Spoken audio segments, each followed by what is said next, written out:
एक छोटी सी कहानी। एक युवा लड़की माया एक सामान्य गांव में रहती है, लेकिन उसे सपनों में एक रहस्यमयी घड़ी दिखती है जो उल्टा चल रही है।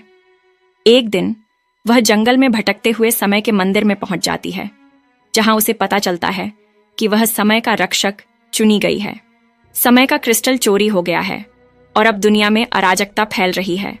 पेड़ उल्टे उग रहे हैं, लोग अपनी यादें खो रहे हैं और दिन रात अनियंत्रित हो रहे हैं।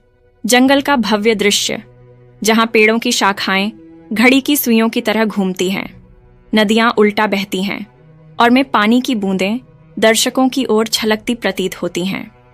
माया मंदिर में प्रवेश करती है, जहां विशाल घड़ी की सुइयां में स्क्रीन से बाहर आती हैं। माया को पता चलता है कि क्रिस्टल को एक छायादार प्राणी कालचोर ने चुराया है, जो समय को नियंत्रित कर अपनी शक्ति बढ़ाना चाहता है। माया को क्रिस्टल वापस लाने के लिए जंगल के विभिन्न समय क्षेत्रों से गुजरना पड़ता है, जहां डायनासोर जीवित हैं और माया को विशाल प्राणियों से बचना पड़ता है। एक चमकता हुआ तकनीकी शहर, जहां उड़ने वाली मशीनें और रोबोट्स हावी हैं, जहां सब कुछ रुका हुआ है और माया को समय को फिर से शुरू करना पड़ता है। एक टी-रेक्स माया का पीछा करता है और में उसका विशाल सिर दर्शकों की ओर बढ़ता है। भविष्य का शहर, उड़ने वाली मशीनें स्क्रीन से बाहर आती हैं और चमकते होलोग्राम में तैरते दिखते हैं। वस्तुएं हवा में रुकी हुई हैं और माया जब समय शुरू करती है तो में सब कुछ गतिमान हो उठता है। माया कालचोर का सामना करती है, जो क्रिस्टल की शक्ति से समय को उलट रहा है। एक रोमांचक युद्ध में माया अपनी बुद्धि और साहस से क्रिस्टल वापस ले लेती है। वह क्रिस्टल को मंदिर में लौट आती है और समय फिर से सामान्य हो जाता है।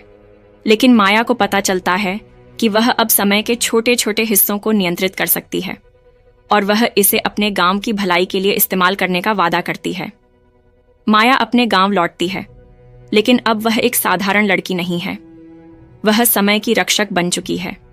अंतिम दृश्य में दर्शक देखते हैं कि माया एक छोटे से समय मंत्र का उपयोग कर अपने गांव में फूलों को तुरंत खिलाती है और में फूलों की पंखुड़ियां दर्शकों की ओर उड़ती हैं।